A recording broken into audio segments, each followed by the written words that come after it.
네, 안녕하세요. 신박사 인사드리겠습니다. 2021년 4월 22일 신박사의 장 마감 복귀 방송 하도록 하겠습니다. 오늘 시장은 어제 그 국내 시장도 그렇고 아시아권, 미국 증시 다 이제 좀 조정을 세게 받았었죠. 그리고 이제 더군다나 수급이 굉장히 좋지 않았기 때문에 어제 뭐 사실 장중에 저도 좀 긴장하는 그런 모습을 좀 보였었는데, 오늘은 뭐 확연하게 시장의 분위기가 이제 강하구나, 요걸 다시금 확인할 수 있었고, 또 이제 어제가 그냥 조정에 불과했구나 하는 것들을 다시 확인시켜준 그런 장세였다고 뭐 결론적으로 평가할 수 있을 것 같습니다.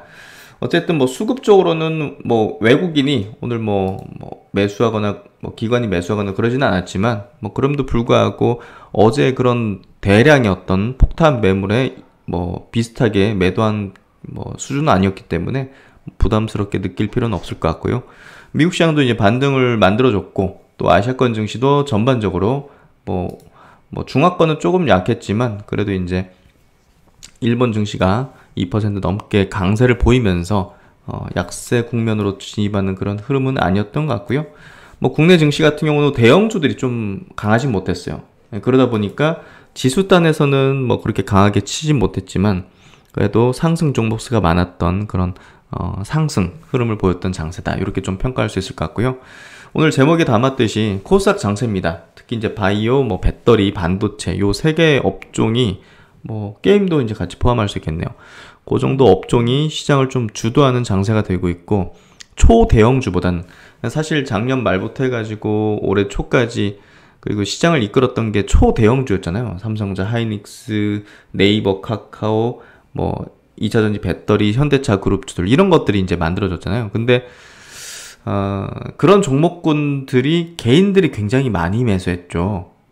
그런 부분도 지금 그런 종목이 치지 못하고 조금 더 분산이 이루어져야 되는 그런 국면의 흐름이 좀 이어지는 것 같고, 중소형주들에 있어가지고 개인들이 좀 많이 뭐랄까 이탈을 했는데, 뭐 그러다 보니까 좀 빈집털이가 되는 느낌도 있는 것 같은데요.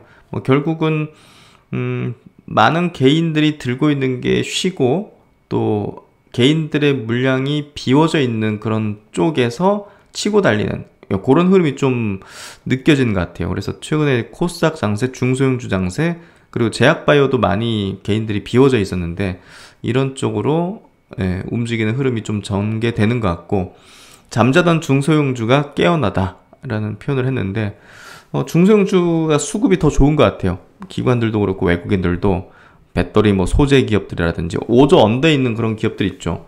중소형주가 뭐 한 500억, 1000억 뭐 시총 이런 게 아니라 그냥 시총 5조 언더 되는 그런 기업들에 대해서 중소형주라고 좀 얘기를 뭐 개인적으로 그렇게 좀 하거든요. 그래서 그런 부분에서 잠자던 이런 중소형주, 중형주들, 중소형주들이 좀 깨어나는 그런 흐름이 본격되는 것 같아요. 그래서 이게 뭐 1, 2주 상간에 갑자기 다시 또 꺾인다든지 이럴 수는 없거든요. 지금 분위기 몰이가 되고 있고 코스닥이 신고가 흐름을 내고 있기 때문에 이 중소형주 장세가 제가 볼 때는 적어도 두 달 이상 정도 전개될 걸로 좀 생각이 돼요. 그래서 오늘 최근에 이제 그런 흐름들, 주요 이제 이 중소형주 종목들을 이끌어가는 그런 종목들이 있지 않습니까? 뭐 최근에 이제 뭐 LNF라든지 뭐 배터리 쪽에서는 동아기업이라든지 이런 것들의 주가 패턴을 보면 한 2달 정도는 좀 전개될 수 있어요. 그래서 그런 정도 체크를 좀 해드릴 거고, 제가 좀 이따가 최근 장세 성격에 대한 정리를 좀 해드릴게요. 그리고 이제 바이오 핵심 분야에 대한 학습을 좀 제가 간략하게나마 좀 해드리면서, 바이오 섹터 안에서도 뭐가 시장을 좀 이끌어갈 수 있는지, 뭐가 수익을 더 내줄 수 있는지를 한번 체크를 해보는 그런 시간도 함께 가져보도록 하겠습니다. 그럼 이제 시장 마감부터 해보도록 하죠. 코스피 지수는 0.18% 올라서요 3177포인트, 상승 종목 수가 464종목, 하락 종목 수가 383종목, 상승 종목 수가 조금 더 많았고요. 코스닥 지수는 0.34% 상승으로 1025포인트로 마감했습니다. 상승 종목 수가 700여 종목, 하락 종목 수가 570여 종목으로 역시나 이제 상승 종목 수가 많았고요. 오늘은 이제 외국인 기관이 많지는 않지만 뭐 한 요 정도 이제 외국인이 1,500억, 기관이 한 300억 정도를 코스피에서 순매도를 했고요. 코스닥에서는 이제 외국인이 220억, 기관이 323억을 순매수했습니다. 선물 쪽에서도 외국인들이 순매수를 해줬고요. 그리고 이제 좀 두드러진 부분이 그 고객 예수금이 갑자기 팡 튀었어요. 60조 뭐 이렇게 왔다 갔다 하다가 67조, 69조, 75조, 4월 20일 기준으로 75조 수준으로 이제 팡 튀었는데요. 최근에 이제 비트코인 가격이 좀 조정을 받다 보니까 그쪽에서 넘어온 게 아닌가? 그런 생각이 좀 들고요. 그 다음 주에 이제 SKIET 그 분리막 배터리 분리막 관련된 기업 이제 뭐 상장 그 청약이 있을 텐데 그 자금이 미리 들어올 리는 없을 것 같고 어쨌든 자금이 들어오는 건 이제 긍정적인 거니까요. 그만큼 좀 불이 붙을 수 있는 그런 흐름이 좀 전개될 가능 환경이 좀 갖춰진다. 이런 정도로 좀 이해하면 될 것 같고요. 그리고 수급 뭐 구체적으로는 이제 보시면 이렇게 외국인 기관이 좀 팔았고 개인이 3,500억을 순매수했고, 그러니까 어제 외국인 기관이 대규모로 매도했지만 그게 이제 연속성을 가질 정도는 아니었다. 코스닥에서는 대려 이제 순매수로 돌아섰기 때문에 어제 흐름은 어제 제가 말씀드린 대로 리스크를 좀 회피하고 싶은 그런 어떤 단기적인 성향의 해지성 자금이 좀 나간 걸 거다. 그렇게 좀 이해하면 될 것 같아요. 그래서 그 정도로 보면 될 것 같고, 어제 이제 미국 시장이 반등을 좀 이뤄줬다는 게 뭐 상당한 어떤 투심에 좋은 영향을 미쳤죠. 그래서 미국 시장이 장대 양봉이라고 쳐야 될까요?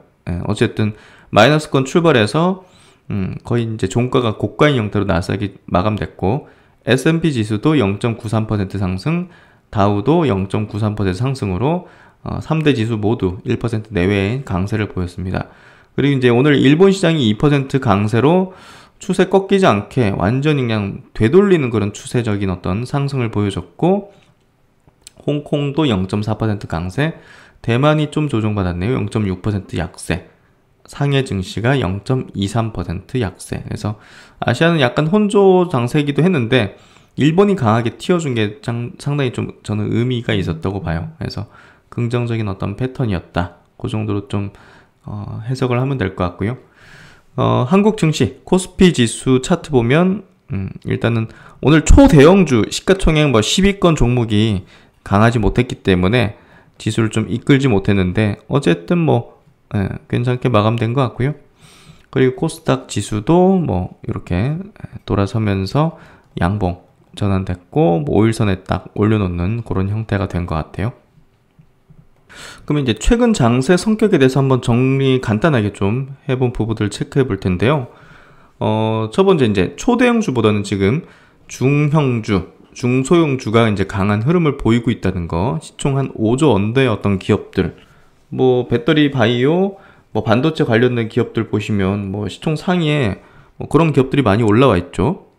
근데 이제 시총 코스닥 시총 상위 종목들 보면 뭐 이제 에코프로 BM이라든지 이런 것들, 알테오젠도 최근에 좀 올라오기 시작하는 것 같고, SK 머티리얼즈 같이 또 반도체 기업들 3조, 5조 언더에 있는 기업들이 막 치고 올라오죠.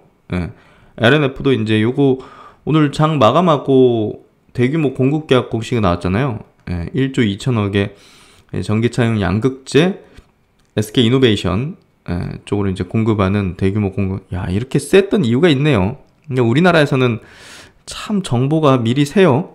이거 뭐 당연히 셌으니까 이렇게 다른 배터리 소재주보다 훨씬 더 강한 어떤 탄력을 보였던 거죠. 보세요, 이거는 5일선 그냥 타면서 올라가잖아요. 지금 보면 정보가 셌다는 거죠. 그래서 이런 우리나라는 좀 이런 게 좀 그래요. 좀 하여튼 뭐 이런 기업들이 시총 5조 언더에 있는 기업들이 막 치고 올라오는 것들, 뭐 원익 IPS 이런 반도체 장비주들 계속 올라오죠. TCK 같은 것도 뭐 엄청 올라왔어요. 최근에 보시면 뭐 2배 이상, 뭐 한 4, 5개월 상간에 2배 이상 이렇게 치고 올라왔고, 휴젤도 이제 괜찮아요. 바이오 쪽에서는 컴투스도 점진적으로 치고 올라오는 흐름을 보이면서 2조까지 지금 시총 올라왔고, 셀리버리는 조금 조정받아가지고 2조 정도, 첨보가 최근에 계속 올라오죠. 수급이 좋더라고요. 그래서 이런 것들 보시면, 이런 것들 보시면 시총 5조 언더 1조에서 한 5조 사이에 있는 기업들이 굉장히 좀 치고 올라오는 경향을 보이고 있거든요. 그래서 지금 올해 들어가지고 초대형주들, 시총 상위 한 20위권 종목들 말고 중형주, 중소형주가 이제 뭐 본격적인 어떤 움직임을 좀 보이는 흐름인 것 같아요. 그래서 이제 업종으로는 배터리 소재 기업들, 그리고 이제 제약 바이오 기업들, 그리고 반도체 장비 소재, 이쪽에 대해서 이제 기관들도 뭐 연기금 중심으로 압축적인 수급을 보이면서 시세를 좀 분출시키고 있는 과정이 있어요. 그래서 요게 연기금들이 투신하고 같이 합세해가지고 순매수하는 코스닥의 주요 종목들은요, 제가 볼 때는 시세 좀 튀어오를 가능성이 상당히 있어 보여. 그래서 최근에 제가 수급적으로도 계속 뭐 동시 순매수 이런 것들 체크해드린 이유도 이런 장세가 조금 펼쳐질 걸로 예상이 되기 때문에 이제 그랬던 거거든요. 대형주들 실적이 뭐 좋게 나오고 있어요. 오늘 또 현대차가 굉장히 좋은 어떤 호실적을 발표를 했고, 뭐 KB금융 이런 것들 뭐 서프라이즈 실적 냈죠. 뭐 그리고 이제 뭐 LG전자라든지 삼성전자도 좋게 나왔잖아요. 근데 이제 주가는 못 가죠. 그게 이제 투심이죠. 실적이 좋게 나는데 주가 자동차다. 투심이 중소형주 우위임을 지금 말해준다는 걸로 보면 될 것 같아요. 그래서 뭐 대형주도 가겠지만 지금 뭐 한두 달 상간에서는 지금 중소형주들이 더 우위에 있을 가능성이 높아 보이는 그런 분위기가 시세가 수급이 연출이 되고 있어요. 최근 이제 코인 시장의 화랑과 그쪽에 대한 투자 심리가 주식 시장으로 지금 연결되고 있는 것 같아요. 거기서 이제 뭐 좀 조정받고 막 이런 것들이 나오다 보니까 수급이 일부 이쪽으로 오기도 하는 것 같고, 또 이제 그만큼 또 중소형주 심리에 불을 지피는 그런 흐름으로 연결되는 것 같아요.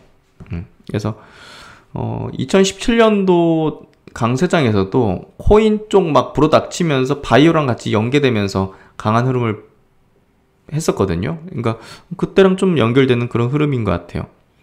그리고 이제 작년 바이오 섹터는 코로나 관련 섹터가 이제 주도를 했죠. 그래서 제가 이제 첨세법 관련해가지고도 그때 한창 분석을 해드렸는데 주가가 못 갔어요. 그래서 그때 제가 이제 얘기 드렸던 게, 이거 언젠간 갈 거다. 주가가 눌린 거지 이거 뭐 안 갈 수는 없을 거다. 그래서 첨세법 관련한 뭐 세포 유전자 치료제 뭐 NK 세포 치료제 관련 기업들 이런 것들 제가 그래도 이제 계속 꾸준히 분석을 계속 해드린 이유는 이거 뭐 언젠간 갈 수밖에 없다 봐요. 근데 이제 작년에는 코로나가 워낙 이제 주도권을 쥐었었고 그쪽이 중요했잖아요. 그러니까 뭐 유전자 치료제 세포 뭐 관련된 임상 뭐 이런 것들 사실 좀 임상 진행도 정체돼 있었고 분위기 자체도 그쪽으로 끌기가 어려웠던 거죠. 그러니까 이제 이쪽이 조금 눌려 있었고, 이번에 바이오 장세가 움직일 때는 이쪽이 좀 주도하게 되겠죠. 제가 볼 때는. 그래서 그런 것들이 조금씩 보여지고 있고 만들어지고 있다. 그래서 바이오 섹터도 이번 주도 장세 속에서는 첨생법, 뭐 세포 유전자 치료제 관련군이 주도를 하고 있죠, 이미. 뭐 ST팜이 이제 그런 쪽이고 당연히. 그래서 그런 흐름으로 지금 가고 있다. 이렇게 이해하시고 이런 성격 하에서 전략을 짜셔야 된다. 그런 얘기를 좀 드리도록 할게요. 그래서 이제 오늘 안트로젠이 갑자기 급등했거든요. 그래서 뭐 특별한 장중에 이제 뭐 특별할 것까지는 없었던 것 같은데 요 뉴스가 나오긴 했죠. 뭐 당뇨병성 족부궤양, 이게 이제 우리가 이제 당뇨병에 걸리면 그 피가 좀 탁해지잖아요. 탁해지면서 이제 심장에서 이제 나가는 그런 피가 그 몸의 어떤 끝단에까지 잘 도달 못하다 보니까 특히나 이제 그 발가락 쪽에서 이제 약간 궤양이 발생하는, 이제 피가 안 통하면 결국 이제 뭔가 좀 문제가 발생하잖아요. 그래서 궤양이 발생해서 요거에 대한 치료제가 이제 사실상 좀 없는 상황인데, 그런 부분에서 이제 안트로젠이 미국에서 이제 임상을 하고 있어요. 이상에서 긍정적인 경향을 뭐 확인했다. 근데 뭐 기사 내용을 보면 어떤 결과가 나왔다 이거보다는 뭐 조만간 그 임상 시험 수탁 기간 CRO 이제 주체로 연구자 회의를 개최할 예정이다 해서 뭐 좋은 내용이 나올 수 있지 않겠느냐, 뭐 이런 기대감 정도가 불기 시작하는 것 같아요. 그래서 기대감으로 이렇게 튀었다는 것 자체가 이거 이 바이오가 좀 들썩이기 시작한다는 어떤 상징적인 의미도 있는 거거든요. 그래서 저는 오늘 안트로젠 움직임이 굉장히 고무적이었고, 이게 지금 3년간 쉬었거든요. 예, 요 이제 지금 보시면 2018년도 4월 달에 고점을 찍었죠. 이때 10배가 이뤘어요. 단 몇 개월 만에 10배. 예, 그래서 그때 굉장히 주목을 받았었거든요. 그만큼 이제 기대 가치를 받는 분야기도 해요. 예, 그래서 이 기업이 3년을 쉬었다는 측면에서 움직임을 좀 볼 수도 있지 않을까. 악재가 뭐 그렇게 나왔던 것도 아닌데 예, 사실 이렇게 조정을 세게 받았다는 것 자체가 또 움직임이 나올 수 있는 그런 부분인 것 같고요. 미국에서 또 임상을 하고 있잖아요. 예, 그 부분이 또 부각되는 것 같아요. 그리고 셀리드 같은 경우도 이제 시세가 죽지 않고 다시 또 위로 올려친 흐름을 보니까 아 진짜 이 분위기 살구나 그걸 느낄 수 있었고, 또 이제 정부 땅에서 그 러시아 백신에 대한 검토를 해봐라. 뭐 지금 뭐 미국 백신 이런 것들이 수급이 잘 안 되니까 뭐 그런 어떤 내용이 나오다 보니까 뭐죠? 예, 이수 앱시스 같이 러시아 백신 계약을 맺은 그런 기업들이 또 이제 강세를 보이는 그런 흐름이 됐던 것 같네요. 그리고 이제 프레스티지 바이오 파마 같은 경우도 보시면 다시 또 추세적인 움직임을 보이는 그런 흐름이 전개되고 있고, 뭐 그런 것들이 결국은 그리고 최근에 이제 뭐 좀 말씀을 드렸던 종목이 또 루트로닉이죠. 요거 이제 멤버십 대상으로 제가 영상을 만들어서 좀 올려드렸던 종목인데, 요것도 이제 최근에 수급이 좋으면서 괜찮게 좀 올라오는 그런 흐름인 것 같아요. 그래서 바이오 종목들이 지금 오스템 임플란트 이런 것도 계속적으로 움직임이 좋은 편이고, 이렇게 좀 흐름이 좀 좋은 것 같아요, 분위기가. 그리고 이제 신재생에너지 관련해서도 뭐 오시아 이런 것들이 다시 또 재차 정고점을 또 벗겨내는 그런 흐름이 좀 나오면서 뭐 괜찮은 어떤 추세적인 어떤 흐름을 좀 보여주는 것 같고요. 오늘 뭐 하나솔루션도 2% 상승하면서 이 뭐 태양광 쪽, 풍력 쪽, CS 윈드는 조금 쉬긴 했지만 뭐 CS 윈드도 이제 미국에서 조만간 이제 그 해상풍력 관련한 어떤 기업들을 좀 인수할 것이다. 예, 그런 내용들이 좀 있기 때문에 뭐 우호적인 어떤 흐름이 좀 기대가 되고요. 하나시스템도 흐름 다시 또 추세 복귀하면서 뭐 괜찮은 흐름 나오는 것 같고, 2차전지 배터리 기업들 좋았죠. 대한유와 다시 또 이제 살아나는 흐름들, 일진머티리얼즈 2% 상승으로 좋은 흐름이 전개되고 있고, 오늘 셀러 업체들이 그렇게 세진 못했어요. SK이노베이션 보합 정도, 삼성 SDI도 보합 정도, LG화학이 그나마 좀 0.8% 강세, 요 정도 흐름이었던 것 같고요. 에코프로비엠 1.6% 강세. 어쨌든 그 뭐 같은 양극재 업체다 보니까 LNF 상승하면서 좀 같이 좀 움직임이 나오는 그런 흐름 같고, 동아기업 같은 경우는 계속 올라가죠. 예, 수급도 기관이 계속 사요, 외국인가. 그래서 그런 흐름을 보여주고 있다. SKC도 동박적으로 이제 계속 좋으니까 기관은 좀 파는 듯한데 외국인은 계속 사는 그런 흐름을 보여주는 것 같고요. 그리고 이제 솔루스 첨단 소재 이제 동박업체잖아요. 이 기업도 오늘 좀 셌죠. 예, 6.9% 강세. 예, 오늘 이제 기관이 외국인과 함께 상당히 많이 사는 그런 흐름을 보여줬고요. 그래서 코스피 쪽에 시총 상위주들 보면 뭐 삼성바이오가 오늘 좀 빠졌던 것 같고, 이게 그 코로나 백신을 이제 우리들은 뭐 만들지 않겠다, 뭐 여력이 없다, 뭐 이런 얘기를 하면서 조금 밀렸던 것 같아요. 뭐 그런 기대감이 좀 불긴 했기 때문에 아무래도 그런 실망 매물들이 좀 나왔던 것 같고, 카카오가 좀 밀린 것 같고, 그리고 이제 오늘 셀트론 그룹주가 별로 좋지가 않았던 것 같아요. 그래서 이따가 자세하게 좀 관련 내용들 한번 짚어보도록 할 거고요. 셀트론이 0.8% 빠졌고, 헬스케어도 0.9%, 제약도 0.9% 정도 빠졌고요. CGN이 6% 정도 빠졌는데 최근에 너무 올랐죠? 예, 단기적으로. 그래서 무중 권리락이 발생했다. 내일 무중 권리락 발생한다고 합니다. 그래서 이제 코스피 지수 쪽에서는 뭐 이런 정도. SK텔레콤이 최근에 흐름이 좋죠, 계속. 예, 오늘도 2.8% 상승하면서 팔 이유가 없어요. 분할 때까지 가져가는 게 저는 맞다고 봐요. 분할하면 이제 뭐 그 자회사 같이 올라오고, 시총이 더 증가할 가능성이 저는 높다고 보기 때문에 그런 부분에서 괜찮은 흐름인 것 같고요. LG 디스플레이가 LCD하고 이제 OLED 업황에 대한 호조로, 제가 볼 땐 LCD는 좀 일시적일 사이클일 가능성이 높기 때문에 사실 어느 선에서는 좀 정리가 필요하다고 저는 봐요. 예, 이게 전장에 대한 포지션이 크진 않기 때문에 OLED 쪽으로도 이제 성숙이기 때문에 저는 그렇게 우호적인 어떤 흐름으로 보진 않습니다. 그래서 적당히 갖고 계신 분들은 좀 매도하는 게 낫지 않나? 이런 생각이 좀 들고요. 그래서 종목은 요 정도 체크를 해보도록 하겠습니다. 오늘 첫 소식은 3월달 미국 바이오시밀러 처방 데이터 관련 내용을 한번 체크를 해보도록 하겠습니다. 최근에 이제 바이오 장세가 조금 본격화되는 흐름으로 가고 있는데 셀트론 그룹주가 좀 약세인 이유 중에 하나가 될 수도 있어요. 사실 전체 이제 절대적인 점유율은 올라가고 있지만 그 2위사한테 1위를 좀 뺏긴 그런 흐름이 조금 격차가 벌어지는 게 다소 좀 투자 심리에 좀 안 좋은 영향을 미치는 부분도 있는 것 같고요. 어쨌든 이번 3월 데이터, 처방 데이터를 좀 체크를 해보면요. 일단은 그 트룩시마 계열, 이제 트룩시마 계열 쪽에 지금 보시면 22.9%, 셀트론은 이제 트룩시마가 22.9%의 점유율을 차지했는데, 수량 기준입니다. 수량 기준으로 루시엔스, 원래 이제 2위였던 그 업체가 제품이 26%로 격차를 조금 더 벌리는 그런 흐름이 되고 있고요.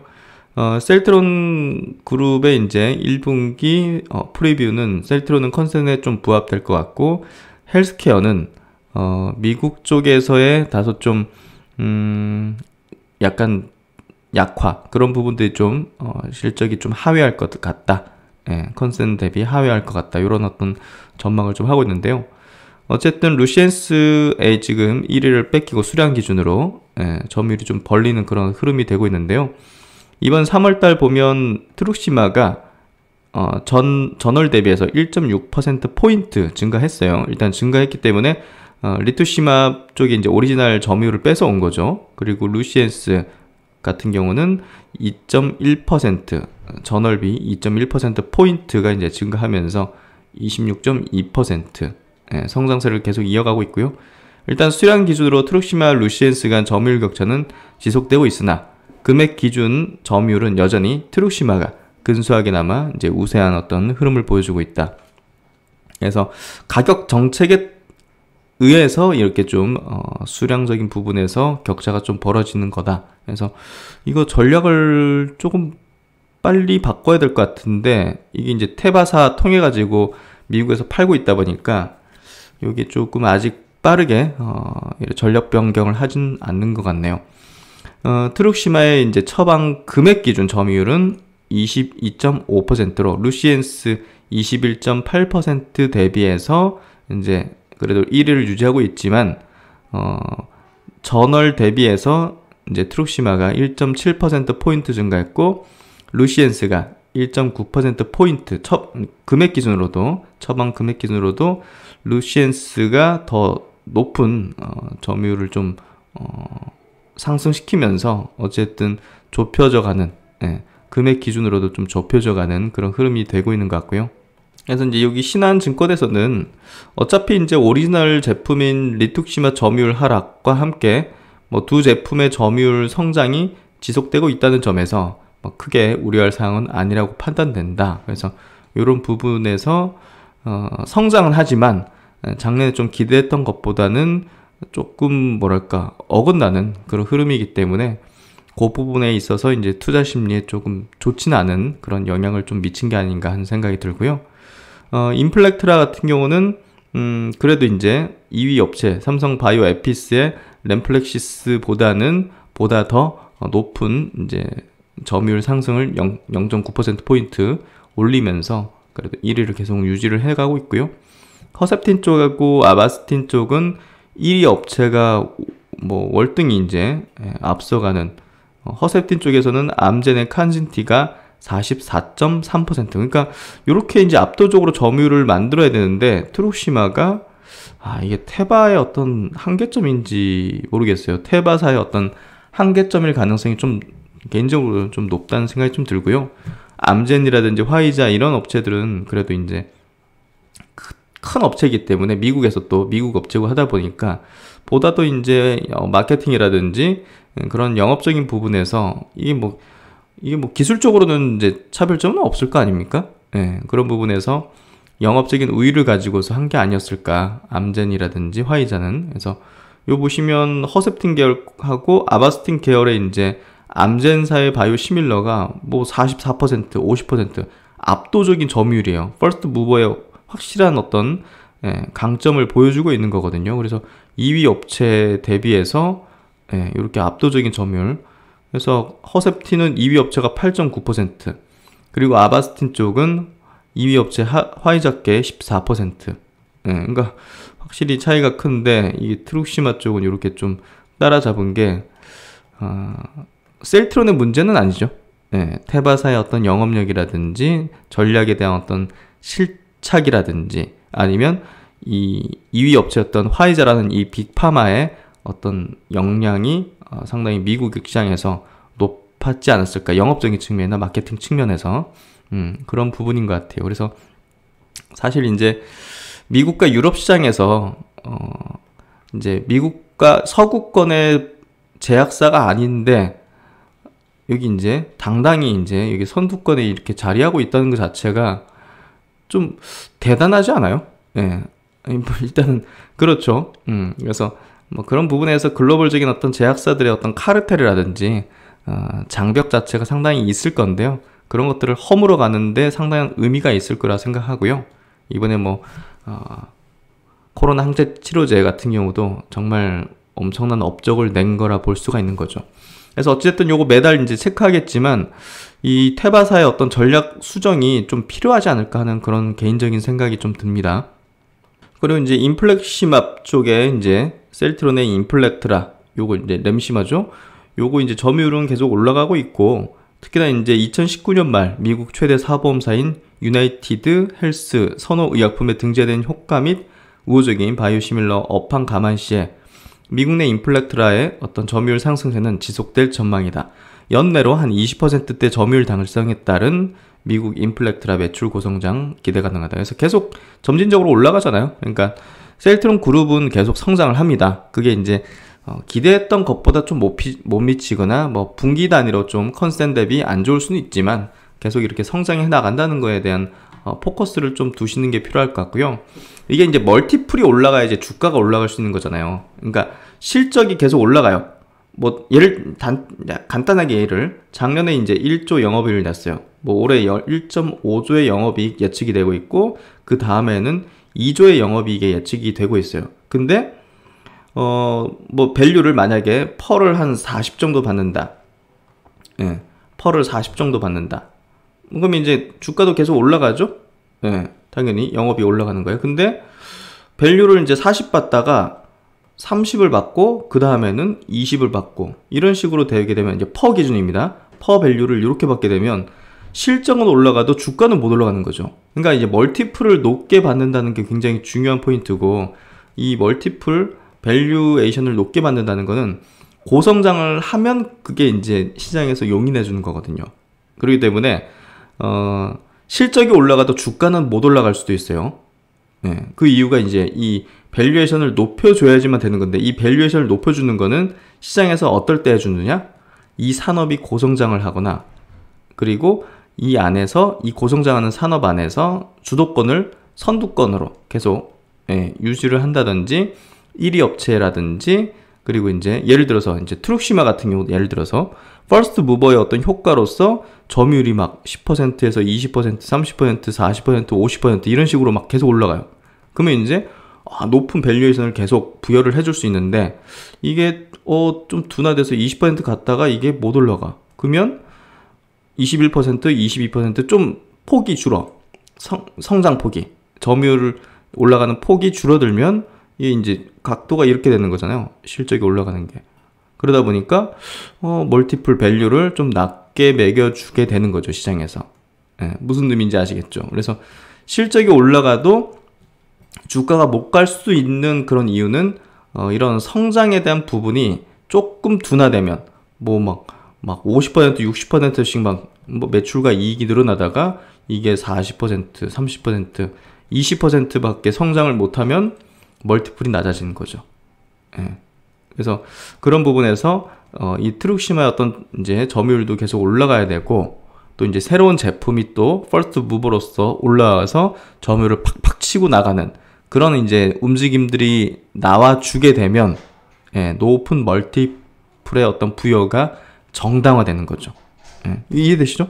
요걸 이해해야지 이제 주식에 대해서 우리가 정확하게 이해를 할 수 있는 거거든요. 그래서 실적이 올라가는데 실적이 좋은데 왜 주가가 안 가지? 예, 그건 이제 이런 이유 때문에 그런 거예요. 아셨죠? 그래서 이 트룩시마의 점유율이 굉장히 올라가는 게 중요한 거, 인플렉트의 점유율이 계속 올라가는 게 중요한 게 결국은 예, 주가에 직결되는 어떤 포인트다. 이렇게 좀 이해하시면 될 것 같아요. 그래서 이제 이번 1분기 실적에 대해서는 셀트론은 컨센에 좀 부합할 것 같고 헬스케어는 뭐 하회할 걸로 전망된다. 일단 헬스케어 쪽이 이제 뭐 조금 하회할 걸로 예상되는 이유가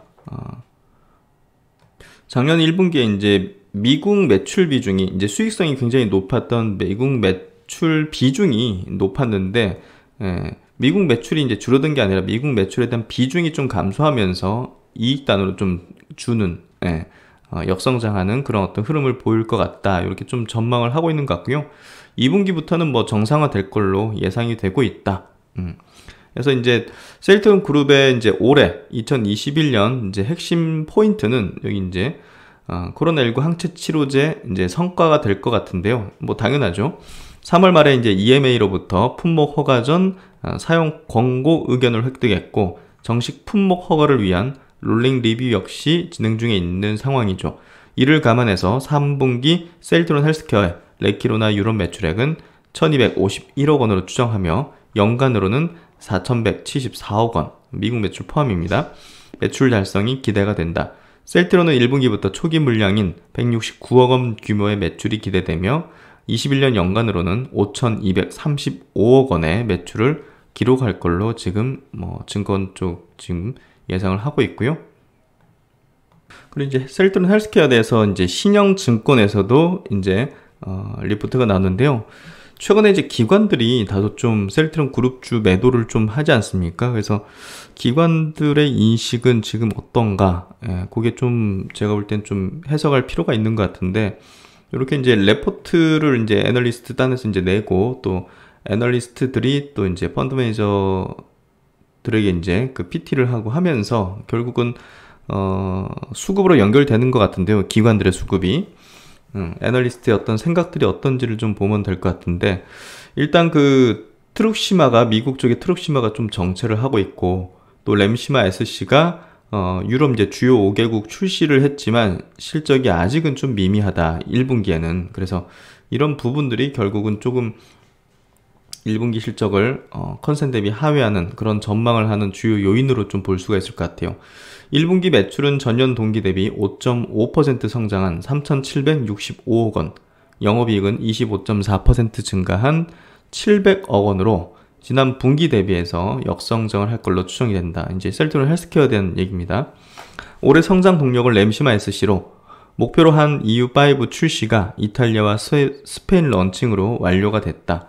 이에 대한 본격적인 매출 반영은 2분기부터 이제 시작될 걸로 예상이 된다. 그래서 2분기부터는 좀 이제 성장에 대한 부분이 좀 정상화되지 않겠는가 이렇게 예측하는 부분에 또 이런 부분들이 좀 연결되는 거죠. 그래서 램시마 SC는 기존 입찰 방식과 다르게 직판 구조로 매출 인식이 보다 늦게 되어서 출시국 증가 효과는 하반기로 갈수록 크게 반영될 것이다. 작년 성장의 주역이었던 미국 향 트룩시마는 신규 리툭산 바이오시밀러 출시 및 경쟁 제품의 공격적인 영업으로 가격 하락은 불가피할 것이다. 어쨌든 이제 아까 짚어봤듯이 루시엔스의 가격 이제 전략 때문에 수량 기준으로 이제 이렇게 좀 역전당하고 또 격차가 벌어지는 부분에 대해서 어쨌든 이제 공격적인 영업을 이제 할 것이고 거기에 따른 어떤 가격 하락은 좀 불가피할 수밖에 없겠죠. 그래서 1분기는 이런 가격 조정에 따른 공급 물량에 대한 어떤 조절로 변동대가 환입 효과가 감소해서 4분기 대비 영업이익률이 다소 좀 감소할 걸로 예상된다. 근데 전략성 변경이잖아요. 전략성 변경이기 때문에 이게 뭐 지속적인 어떤 영업이익률 하락 그런 부분은 아니거든요. 그래서 그런 부분에서 제가 항상 좀 강조드리고 싶은 거는 성장하는 기업들이 분기 단위로는 약간 좀 일시적으로 안 좋을 수도 있어요. 뭐 특별한 어떤 내용들이 있잖아요. 어떤 기업이든 뭐 배터리 기업들도 과거에 그랬고 계속. 근데 이제 그걸로 인해 가지고 성장에 대한 어떤 그 내용을 예, 달리 바라봐서는 안 된다는 거죠. 예. 결국 그런 것들이 저는 털리게 만들었다 생각해요. 지금 2차전지 기업들 보십시오. 중간중간 그런 파고들과 그런 내용들이 있었지만 결국은 지금 최고치를 계속 경신하고 있지 않습니까? 2차전지 기업들이. 예, 그런 것들을 보면 큰 그림을 볼 수 있어야 되고 작은 어떤 그 작은 두턱들에 매몰돼 가지고 이 좋은 종목이나 어떤 성장의 어떤 과실을 빼앗기지 않아야 된다는 그런 생각을 하고요. 셀트론 헬스케어 같은 경우도 이게 일시적인 요인이지 지속 가능한 부분은 아니라는 걸 좀 이해할 필요가 있다고 봅니다. 올해는 램시마 SC의 약진과 신제품 출시 효과로 매출은 전년 대비 32% 성장한 2조 1,517억 원, 영업이익은 24.3% 증가한 4,500억, 이제 OPM, 영업이익률은 한 20% 정도 이렇게 전망을 하고 있고요. 신영증권은 보통 이제 우호적인 어떤 관점에서 셀트론 그룹주를 많이 분석을 해요. 목표 주가도 지금 보면 15만원 이렇게 제시를 했죠. 그래서 이제 올해는 그 트룩시마보다는 램시마 S 쪽에 대한 어떤 성장에 집중할 걸로 좀 예상이 되고 있고, 목표한 국가 출시가 완료된 상황이기 때문에 램시마 SC 판매에 아마 집중할 수밖에 없을 거다. 트룩시마처럼 높은 마진율이 기대되어 외형뿐 아니라 수익 성장에도 크게 기여할 것이다. 그래서 직판이기 때문에 높은 마진을 달성할 겁니다. 그래서 이제 올해 이제 목표 주가 15만 원 지금 제시를 했는데요. 여기에는 그 올해 이제 추정 실적에 레키로 내된 매출 반영은 없어요. 그러니까 이게 확정되거나 계약 공시가 나면 이제 목표 주가가 달리될 수 있다. 이렇게 좀 보이는 거죠. 예, 그런 부분이 있으니까요. 일단은 우호적인 시각들을 갖고 있다 보시면 될 것 같아요. 어쨌든 뭐 목표 주가 15만원 유지를 하고 있고, 예, 매수 의견을 유지하고 있다는 부분이 제가 볼 때는 중요한 부분이 아닐까 그렇게 생각이 되고요. 올해 이제 예상되는 실적 대비해서 퍼단의 어떤 밸류에이션은 58배, 내년은 51배, 50배 내외 정도라 보시면 될 것 같은데요. 이렇게 좀 체크를 하고요.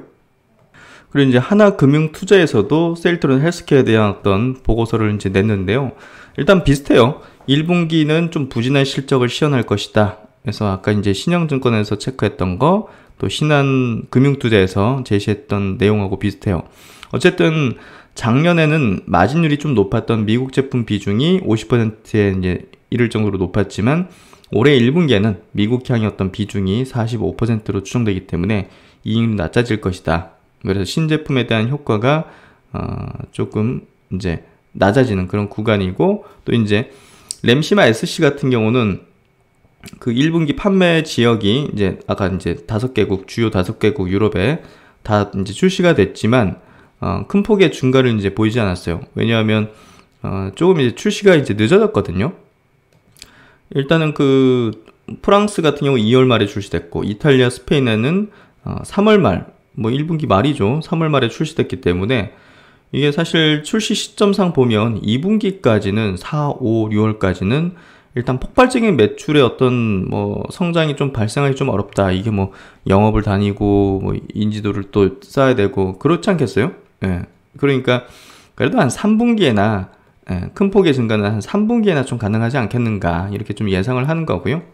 뭐 유플라이마도 이제 마찬가지다. 고농도 이제 휴메라 시밀러도 뭐 2분기 말쯤에 이제 런칭이 된다면 지금 일정상 뭐 본격적인 판매는 한 4분기나 좀 가능할 수 있고, 뭐 거기에 따라서 뭐 본격적인 뭐 실적이 찍히는 거는 뭐 내년에 이제 그런 어떤 받지 않겠는가 이렇게 좀 예측하는 거고요. 예, 그래서 그런 부분에서 어쨌든 기존의 어떤 제품들을 가지고서는 폭발적인 매출이 당장 좀 찍히긴 좀 어렵다. 결국은 뭐냐? 레키로나주 부분이 있지 않으면 뭐 작년과 같은 어떤 폭발적인 매출 이익의 성장이 조금 불확실하다.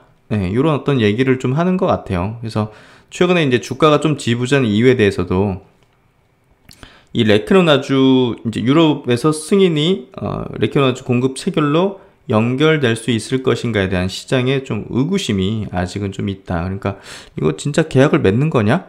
예, 이런 어떤 의구심. 예, 그렇기 때문에 그런 부분에서 결국은 이 계약이 맺어지는 게 뭐 주가에도 뭐 가장 핵심이 될 걸로 보고 있는데, 어쨌든 지금 리제론하고 일라이 릴리 경우는 항체 치료제를 만들면 뭐 미국 정부에 공급하기에도 지금 바쁜 상황이기 때문에 다른 나라에 줄 여력이 없는 거예요. 그래서 유럽 국가들로 공급할 수 있는 항체 치료제 재고가 없는 상황에서 유럽 정부들이 공급받을 수 있는 항체 치료제는 셀트리온의 레키로나주가 거의 유일하다고 볼 수밖에 없다. 별다른 치료제가 부재한 코로나19의 특성상 다시 확진자가 지금 증가하고 있는 이런 상황, 이런 어떤 유럽에서 항체 치료제는 반드시 필요하다.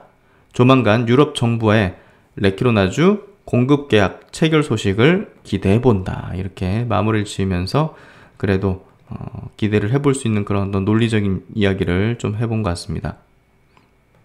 그리고 이제 최근에 국내 시장에서도 바이오 업종 내에서 이제 그 CMO 기업들에 대한 어떤 주목도가 좀 높아지는데요. 재차 이제 높아지고 있죠. 왜냐하면 모더나가 한국에다가 자회사를 만들겠다. 뭐 그건 뭐겠어요? 여기 이제 CMO 기반이 좋잖아요, 한국이. 예, 그리고 이제 코로나 좀 청정 지역이라는 그런 인식도 있고. 왜냐하면 뭐 다른 나라 막 10,000명, 뭐 수십만 명 발생하는데 우리나라는 뭐 그래도 1,000명 아래니까 발생하는 게 그만큼 이제 상대적으로 약간 청정 지역이라는 그런 이미지도 있기 때문에 한국에서 이런 어떤 자회사 만든다는 것 자체, 그리고 위탁 생산을 할 가능성이 높다는 것 자체가 굉장히 이제 국내에 있는 CMO 기업에 대해서는 우호적인 어떤 시각을 가질 수밖에 없고, 거기에다가 이제 이 SK 같은 경우는 최근에 공격적으로 글로벌 시장에 이제 CMO 기업들, 공장들을 막 인수를 하고 있어요. 그래서 이거 이제 프랑스 이포스캐시 요 회사가 세계적으로 이제 독보적인 기술을 갖고 있는 그런 세포 유전자 치료제 CM 업체거든요. 그래서 여기 이제 70% 지분 인수했다는 거 굉장히 큰 겁니다. 그래서 SK라는 이 지주 회사에 대한 투자 관점은 저는 매우 좋다고 생각해요. 매우 밝다고 생각해요. 예, 이 기업에 대해서는 SK그룹의 여러 기업을 투자를 하는 그런 간접적인 효과도 있지만, 무엇보다 저는 이제 수소 사업도 이제 하고 있고 하지만, 저는 가장 중요한 이 기업에 대한 투자 포인트를 딱 한 가지 꼽으라 한다면 저는 이 CMO입니다. 예, SK는 CMO다. 예, 그리고 뭐 SK 바이오팜이라는 신약 회사도 지금 뭐 최대 주주지 않습니까? 그래서 결국은 SK에 대한 투자는 저는 SK 그룹의 바이오에 대한 투자다. 예, 이렇게 생각을 하고요. 지금 공격적으로 SK 바이오사이언스는 이제 그 백신 CMO고, 여기는 이제 합성 의약품이라든지 뭐 바이오 의약품이라든지 이런 세포 유전자 치료제 CMO, 요 이제 전문 CMO로 이제 성장을 해 나갈 것 같고요. 이 SK 팜테코도 이제 그 상장시킬 겁니다.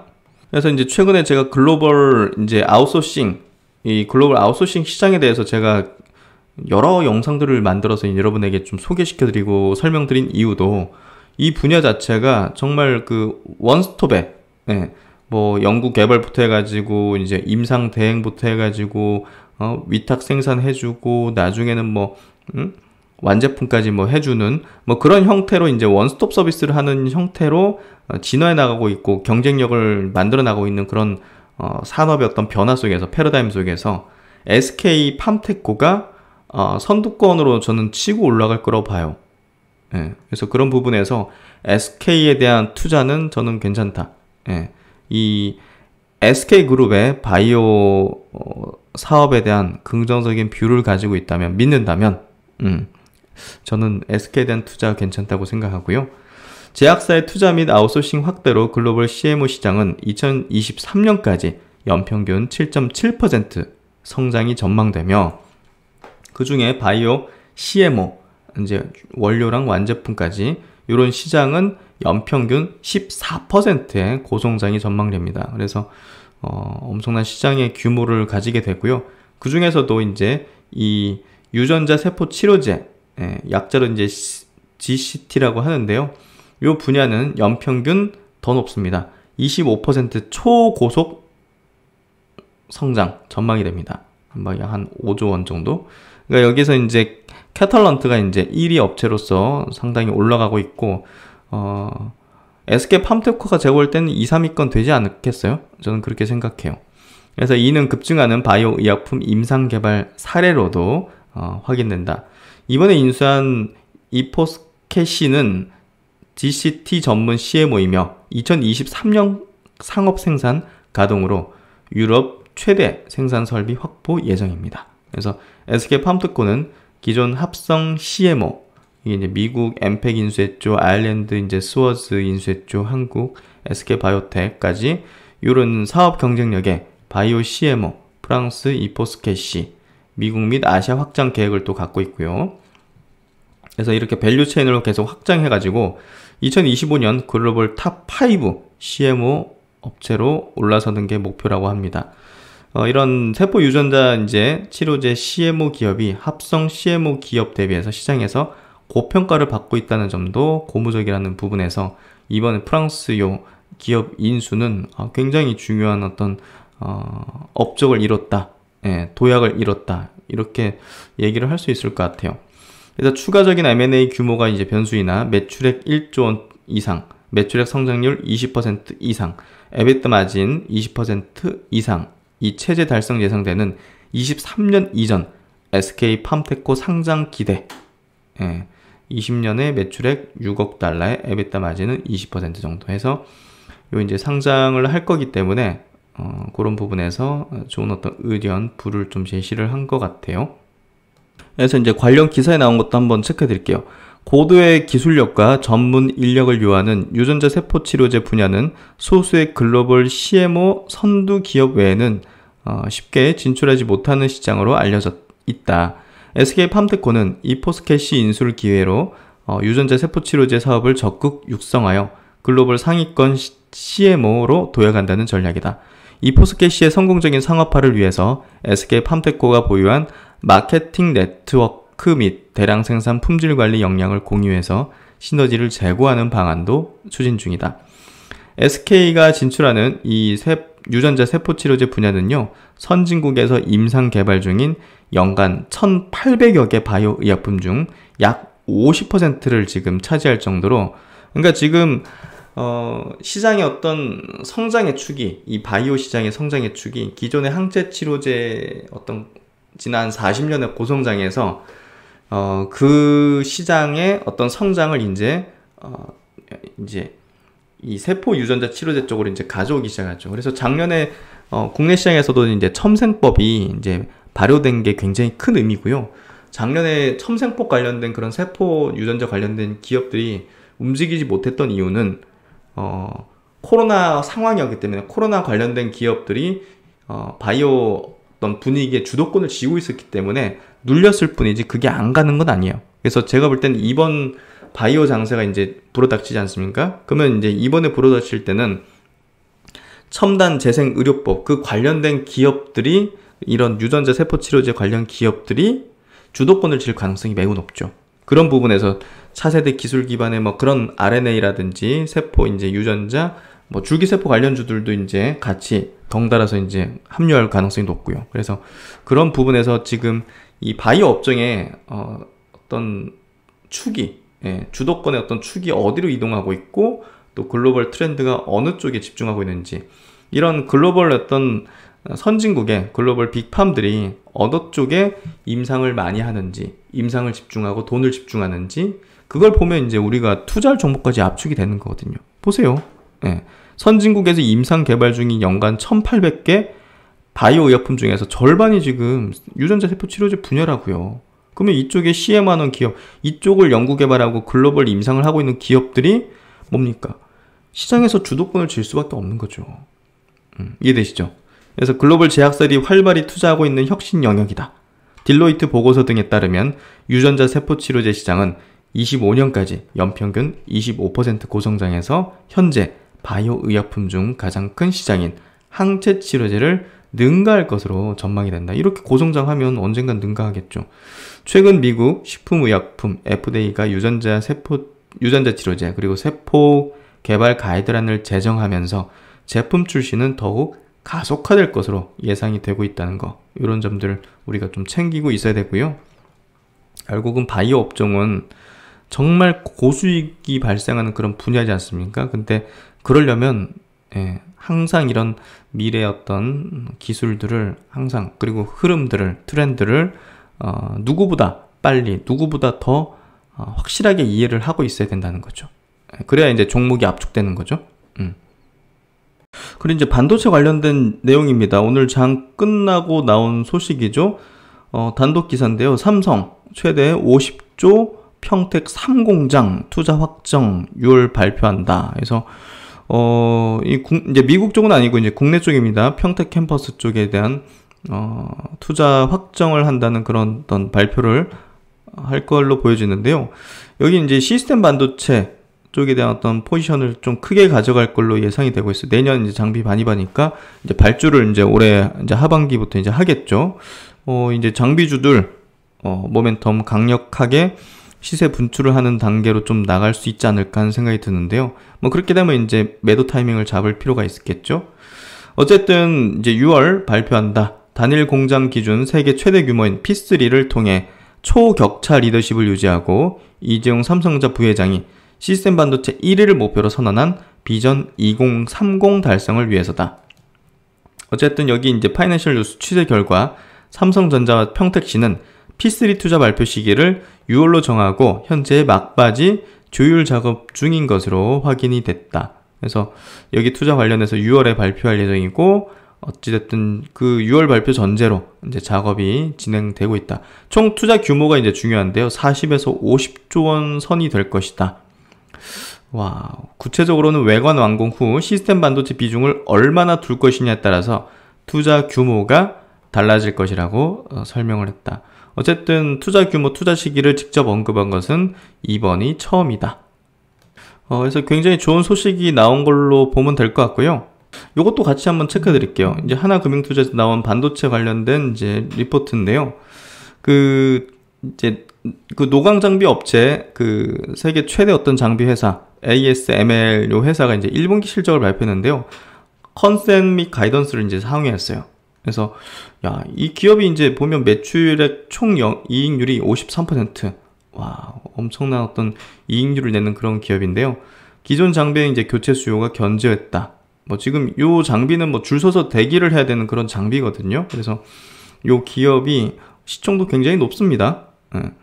중요한 건 요 제일 밑에 부분을 좀 제가 좀 체크해 드리려고 요 이제 리포트를 가져왔고, 아까 이제 삼성전자 이제 투자 확정 발표를 좀 앞두고 있다는 내용도 있고, 요 이제 ASML 요 이제 실적 발표를 보면 어쨌든 지금 매출 가이던스 컨센서스 대비해서 이제 더 높게 나오는 그런 흐름들이 결국은 뭡니까? 이런 칩 공급 부족 사태 수혜주가 장비 공급사라는 것이 더욱 명확해지고 있다는 거라는 거죠. 그래서 이제 TSMC 매출 증가율이 20%, 그리고 ASML 요 장비사의 올해 이제 매출 증가율 가이던스가 플러스 30%. 이 반도체 회사보다 장비 회사 가이던스가 더 높다. 매출이 더 증가할 걸로 예상이 된다.